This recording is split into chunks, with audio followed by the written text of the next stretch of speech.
Je voulais tout d'abord, avant de parler effectivement des exemples concrets d'une politique que l'on peut mener sur le développement de l'économie sociale et solidaire, vous faire part de l'amitié et de l'encouragement de tous les travailleurs en lutte sur Toulouse aujourd'hui. Et Dieu seul sait que nous avons beaucoup d'entreprises aujourd'hui qui sont en lutte, qui sont malheureusement en voie de fermeture et qui se battent tous les jours. Certains, vous le savez, tous les jeudis par exemple. Et je devais avoir une réunion ce matin avec eux et sur un territoire où je suis aussi élu, puisque je suis élu du quartier du Mirail, qui est un quartier très stigmatisé. Et quand j'ai dit que ce matin je ne viendrai pas parce que je viendrai ici, c'était une fierté pour tout le monde de dire que l'élu viendrait rencontrer les salariés du Fralib, parce que une des phrases qui a été dite par quelques-uns, c'est que sur l'ensemble de nos territoires, nous sommes tous des Fralib, quoi. Et je crois que c'est...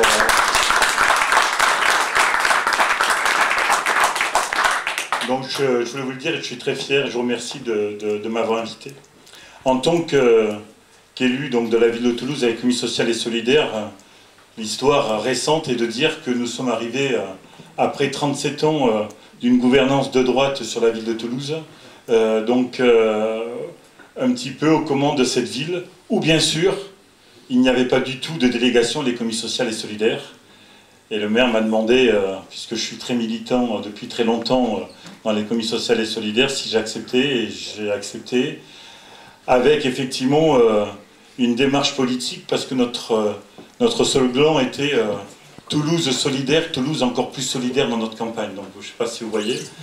Et donc notre démarche a été de dire qu'est-ce que nous mettons en place. Le but même aussi d'un élu, en tout cas pour moi, c'est de ne pas décider tout seul, mais c'est de décider avec effectivement les habitants des territoires, avec les personnes concernées sur les entreprises, etc., pour savoir ce que l'on va faire ensemble. La première chose qu'on a voulu faire, c'est effectivement mettre en place un outil à la création d'entreprises solidaires. Je n'ai pas dit à la création d'entreprises, j'ai bien dit à la création d'entreprises solidaires. Et donc nous avons travaillé avec plusieurs groupes, des entreprises solidaires existantes, des entreprises solidaires qui voulaient se monter, avec aussi donc des institutions financières, et voilà, on a travaillé pendant plus d'1 an pour monter un outil. Et cet outil, en gros, il est celui-là. C'est un outil qui permet à celui qui rêve un matin, ou plusieurs matins, qu'il peut monter une entreprise effectivement collective, respectueuse d'un développement durable sur un territoire, mais en même temps aussi, un mot qui n'est pas tabou, qui doit être le nôtre, qui est le mot économique, d'accord, mais qui est lié effectivement à une éthique, à des valeurs, qui est la valeur effectivement de la solidarité. C'est comment effectivement l'aider à monter son projet. Très souvent, certains nous disent, je suis parti voir le banquier, il m'a dit que je planais, qu'il ne pouvait pas m'aider. Normal. Le banquier, il veut voir quelque chose de concret dont il a l'habitude effectivement d'entendre. Donc on a mis en place un outil où les personnes pouvaient présenter leur projet, quel qu'il soit, même s'il n'était pas finalisé. Mais on voyait en gros le projet, même s'il n'y avait pas effectivement les chiffres, parce que vous savez que les planeurs qui veulent changer la société, très souvent les chiffres, c'est pas leur fort au départ. Et donc venez présenter cela. Et on était donc une petite commission à recevoir les projets, à les lire et à se dire, bah ouais, on peut essayer de voir si c'est viable ou pas. Ceux qui sont venus nous montrer par exemple la construction des toilettes sèches pour en faire une entreprise, que la banque leur ait dit non, peut-être qu'on peut comprendre, mais nous dans notre outil, on leur a dit, ben, on vous a entendu, maintenant on va vous faire suivre par une structure de professionnels qui ont l'habitude de la création d'entreprises solidaires, et qui vont vous accompagner, vous poser toutes les questions, être avec vous, c'est toujours votre projet, mais eux, ils vont vous accompagner à vous poser les bonnes questions.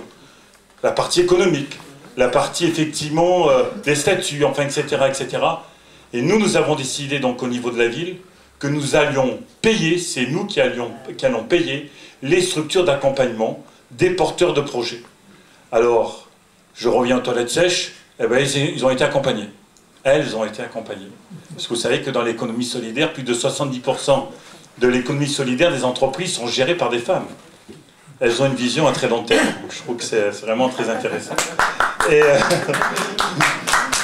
Et comment dire ça? Donc, l'entreprise de toilettes sèches a travaillé. Et effectivement, elle a travaillé, ils se sont posé des questions, ils se sont rendus compte que construire aujourd'hui, effectivement, des toilettes sèches, c'était intéressant parce que partout, aujourd'hui, on demandait, dans les festivals, enfin, etc., même des particuliers demandaient à avoir des toilettes sèches. Mais des questions qui ne s'étaient pas posées, je m'excuse, hein, mais simplement pour comprendre que la structure d'accompagnement leur a posé, c'est de dire, et alors, les déchets organiques, on en fait quoi? Ah, ouais, tiens, on ne s'était pas posé la question. Tiens, on peut en faire du compost. Et le compost, ça peut se vendre. D'accord? Et on peut, à partir de là, mettre... Et on a découvert d'autres choses qui étaient tout à fait possibles. Un jour, on est arrivé, on nous a dit, ça y est, c'est possible, ils peuvent y aller. Ok, ils ont choisi leur statut, très bien, association, ou SCOP, ou SIC, enfin, etc. Ça dépend des projets. Et nous avons mis en place, nous, une aide, un prêt solidaire. Mais un vrai prêt solidaire. Pas le prêt, effectivement, où on tend la main tous les jours pour dire il nous manque un petit bout pour aller plus loin. D'accord? On a mis en place un prêt solidaire qui peut aller jusqu'à 60 000 euros. Ce prêt solidaire jusqu'à 60 000 euros, remboursement sur 5 ans, avec effectivement, jusqu'à 30 000 euros, c'est 0% d'intérêt. Jusqu'à 60 000 euros, maximum 2% d'intérêt. On peut payer la première traite qu'au bout de 2 ans, le temps que l'entreprise, effectivement, soit partie, etc. Une vraie démarche. Alors, pas facile, hein, de discuter avec les banques quand on leur dit ça sera ça et nous on veut ça. Mais bref, l'outil a permis d'eux, et aujourd'hui, effectivement, c'est ce qui est mis en place. Et ceux qui ont le prêt ont un accompagnement pendant 5 ans de structures financières et de structures éthiques. Structure éthique, pourquoi? Si on a décidé de monter une coopérative de construction de vélos, il ne faudrait pas qu'on retrouve une SA, par exemple, de moto, d'accord? Et donc, pour garder l'éthique, effectivement, du projet. Et c'est nous toujours qui payons. C'est toujours nous qui payons. Ce qui fait que le porteur de projet, le rêveur, le planeur, eh bien, à la fin, au bout d'1 an, 18 mois, 2 ans, 2 ans et demi, eh bien, la structure sort collective, d'accord, avec le projet qu'ils avaient, mais toutes les questions ont été posées. Aujourd'hui, cet outil, ça fait 3 ans qu'il existe sur la ville de Toulouse, a permis de créer 140 entreprises. 140 entreprises en 3 ans, avec une moyenne de 6-7 emplois. Il y a des entreprises qui en ont 15, j'en connais une qui en a plus d'une trentaine aujourd'hui, enfin, etc. Voilà, ça, c'est la réalité, c'est la création entre 600, 700 à 1000 emplois sur la ville de Toulouse, dans l'économie sociale et solidaire, parce qu'on a mis un vrai outil, d'accord, d'économie solidaire. Et je dis bien en tant qu'élu, nous le disons en tant qu'élu, cet argent qui vient de la ville, les puristes, arrêtez de dire qu'on va prendre de l'argent à la collectivité ou à l'État, et ce n'est pas bon. Pourquoi c'est pas bon? C'est notre argent, c'est nos impôts. Pourquoi nos impôts ils servent toujours à des projets qui ne sont pas intéressants et qui ne pourraient pas servir à des projets de développement, d'accord, de développement éthique? Donc, on est parti sur ce projet, donc je vous l'ai dit. Or aujourd'hui, puisque ça marche bien, cet outil vient de passer depuis peu à la communauté urbaine de Toulouse. C'est-à-dire il n'y aura pas que la ville de Toulouse qui va l'utiliser, c'est plus de 40 communes qui vont utiliser cet outil. Cet outil aussi, je le dis, permet aux entreprises qui sont en difficulté d'interpeller cet outil. Il peut y avoir une étude de la difficulté de l'entreprise et voir comment le prêt peut revenir, recapitaliser à un moment donné l'entreprise, repartir peut-être sur d'autres projets, etc. Ça aussi, c'est un point important. C'est une décision politique. On a décidé de la prendre et on est parti effectivement là-dessus. Le deuxième point, vous en parliez tout à l'heure, ça concerne les marchés. Mais bien sûr, on ne peut pas être une collectivité en disant on va aider l'économie sociale et solidaire et les marchés partent toujours vers le système capitaliste. Quelque chose qui ne va pas. D'accord? Donc à un moment donné, il faut qu'aussi les marchés, on puisse permettre aux entreprises d'économie solidaire d'y venir. Alors, on a mis ce qu'on appelle très souvent l'article 14, l'article 30 dans les marchés publics, qui est effectivement la reconnaissance par l'entreprise, l'obligation par l'entreprise de mettre en place un plan d'insertion. Et il faut le mettre, le plan d'insertion. D'accord? Alors moi, nous on a entendu, hein, les entreprises qui nous ont dit « Nous sommes tellement spécifiques qu'on ne peut pas mettre en place ce plan d'insertion. » Et nous on leur dit « Vous êtes tellement spécifiques, on le comprend, qu'on a des entreprises d'économie solidaire qui peuvent vous accompagner à le mettre en place ou qui vont le faire à votre place. » Ça, c'est pas un problème. Aujourd'hui, c'est possible. Et pas simplement des clauses d'insertion, toujours pour les plus précaires et ceux qu'on monte du doigt, en leur disant « Vous allez balayer effectivement l'espace vert ou faire un petit peu de peinture pour le second œuvre du bâtiment. » On a mis les clauses d'insertion sur l'ensemble des marchés publics. Par exemple, au niveau de la cantine, aujourd'hui, eh ben, nous avons une SIC qui fournit effectivement de la viande. D'accord? Nous avons des producteurs locaux, je ne sais pas parler bio, hein, des productions saines, je le dis tel quel, des productions saines, qui effectivement arrivent à la cantine, etc. etc. Donc c'est possible. D'accord? C'est entièrement possible. Nous avons décidé, depuis que nous sommes arrivés, de faire en sorte que les collectivités, Toulouse et la communauté urbaine, rentrent au capital des SIC, des sociétés coopératives d'intérêt collectif. Vous savez qu'en France, aujourd'hui, la seule entreprise où les collectivités peuvent rentrer au capital, c'est les SIC. Eh ben, c'est pas le tout de tchatcher, quoi. Il faut le mettre en place, quoi. D'accord? Donc nous l'avons voté. Et aujourd'hui, nous sommes au capital des SIC. D'accord? Donc on a la voiture partagée, par exemple, une entreprise qui s'occupe de communication pour les sourds, enfin, dans tous les domaines. Et nous incitons. Et nous disons aussi, quand la SIC marche bien, on est très clair, on se retirera, on gardera une part, deux parts, et l'argent qu'on reprend, on le remettra sur d'autres SIC ou sur d'autres développements de l'économie solidaire. C'est encore un autre point qu'on a mis en place, et il fallait effectivement donc le mettre en place. Quatrième point, on ne sautez pas, restez bien assis sur vos sièges, c'est on a décidé de créer une nouvelle monnaie. Oh là là, une nouvelle monnaie, mais ils sont faux. Mais qu'est-ce qu'ils veulent faire avec une nouvelle monnaie? Oh oui, une nouvelle monnaie qui a un fonctionnement différent de ce que peut avoir effectivement l'euro. Je vous le dis, tel quel, l'euro est une monnaie qui change que 2,5 fois demain dans une année. C'est-à-dire, quand vous avez vous de l'euro, si vous allez acheter dans un grand magasin, 95% de ce que vous achetez, c'est-à-dire l'argent que vous avez utilisé, remonte immédiatement dans la filiale. C'est-à-dire ne reste pas sur le territoire. Et la filiale fait travailler ça, capitalise, non c'est un mauvais mot, spécule, je vais le dire comme ça alors, spécule, effectivement, donc pour une minorité. Ça fonctionne comme ça. 95% dès la première fois, d'accord? Alors vous allez dire, c'est pas tout le monde. Oui, mais l'artisan qui met aussi l'argent en banque, la banque, elle travaille sur votre argent, elle spécule sur votre argent aussi, d'accord? Donc cet argent ne reste pas là non plus. Donc à un moment donné, on s'est dit, c'est bien beau d'avoir mis tout ce que je vous ai dit auparavant, mais comment aussi on monte un vrai changement. Donc on a décidé, on a fait un gros travail avec plus de 150 personnes sur Toulouse, entreprises, citoyens, banques, enfin, etc., élus. C'était le groupe le plus difficile à gérer d'ailleurs, mais pour pouvoir effectivement se dire, est-ce qu'on crée une monnaie complémentaire? La monnaie complémentaire, on ne pourrait pas la placer en banque, on ne pourrait pas donc spéculer. C'est une monnaie qui serait orientée vers le développement et le respect effectivement des citoyens, et donc qui irait vers des entreprises, style Scope, SIC, associations aussi, qui respectent tout ce qu'on attend, hein, notre environnement, qui respectent les salariés dans l'entreprise. C'est marqué dans notre charte. Nous, on parle de 120% du SMIC minimum, d'accord, hein. C'est pas tout le monde qui y arrive, hein, mais on a 25 points. Si les gens atteignent 9 ou 10 points, on peut commencer à avoir de la monnaie complémentaire que nous appelons chez nous. On est un peu chauvin, je le dis, hein. En même temps, c'est très poétique. Le sol violette, d'accord, sol diminutif de solidaire. Violette parce qu'elle est chez nous à Toulouse, donc voilà. Voilà. Voilà. Mais il y a le sol alpin, par exemple, à Grenoble, qui existe aussi. Donc, vous voyez, bon. Et à partir de là, cette monnaie complémentaire, les billets sont là, on en a à peu près 6. Cette monnaie complémentaire est une monnaie, comme on ne peut pas la placer en banque.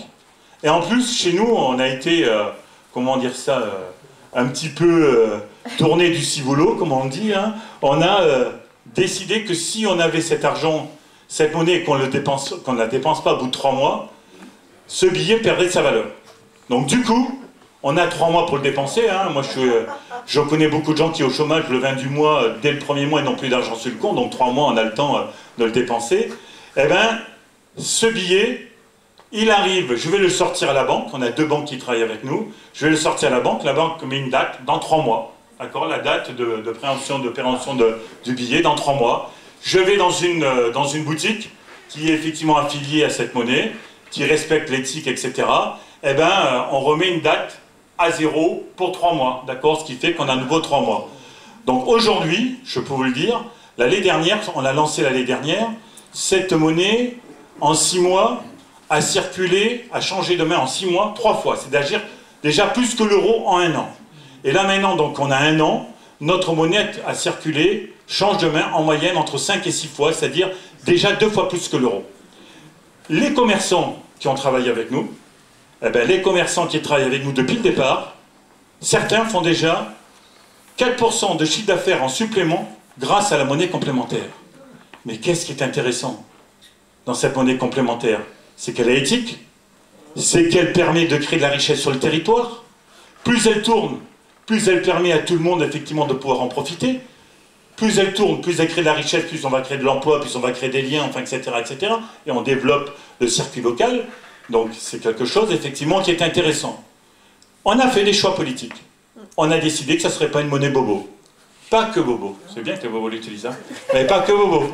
D'accord? Donc, on a décidé de la faire arriver en pouvoir d'achat supplémentaire dans les familles de chômeurs.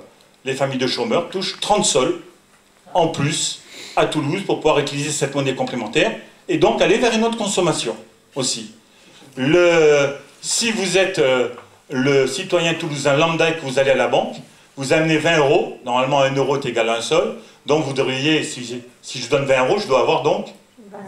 Et voilà, et ben non, à Toulouse c'est 21 sols. C'est-à-dire, la ville a décidé qu'il y a 5% de pouvoir d'achat supplémentaire, inciter les Toulousains à aller vers une autre consommation, une autre démarche éthique, etc. Ce n'est pas rien, parce que c'est en train de montrer que si, politiquement, on décide de faire, on peut faire. Si, politiquement, on travaille avec les citoyens, on peut changer. D'accord? C'est ce que vous êtes en train de faire.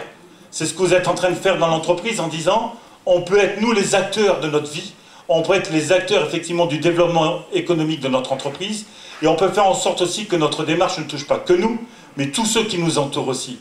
C'est ça le changement de société.